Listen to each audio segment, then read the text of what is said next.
All right, Coach. So first year here at Blytheville, just talk about the transition coming from Marion to Blytheville. It's been a pretty smooth transition. We got 4 new guys on staff that came with me.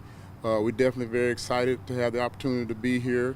You know, Blytheville's been known to have some good talent. So, you know, these last couple of months we've been trying to just weed through the talent, see who can help us on the field, and being able to transition into games this fall. What have you seen from your team so far through the summer and going into fall practices now? They're eager to learn. That's one of the biggest things, being able to get them in the weight room, being able to get out here on the field. So we've been doing an hour in the weight room, hour on the field. So just seeing the eyes bright and wide open, just to have an opportunity to play and play at a high level, you know, that's what we're really looking for them to do.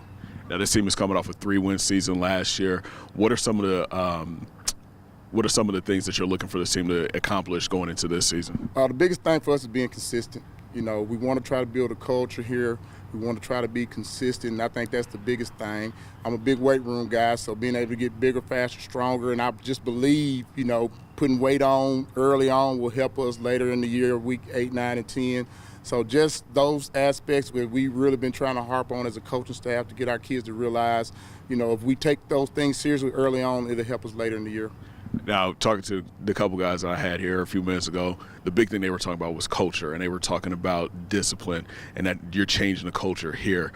What does that mean to you, hearing your players already talking about that, just being here for a couple months now? It means big things, not only for football but life. You know, you got to get up in the morning. You might have to take care of wife, you might have to take care of kids, then you got to go to work, then they may be sick, you may be sick. So all those scenarios play out. I think this game of football will help you not only become good young men, but just good people in general, and that's what we want to have in Blytheville. All right, last question for you.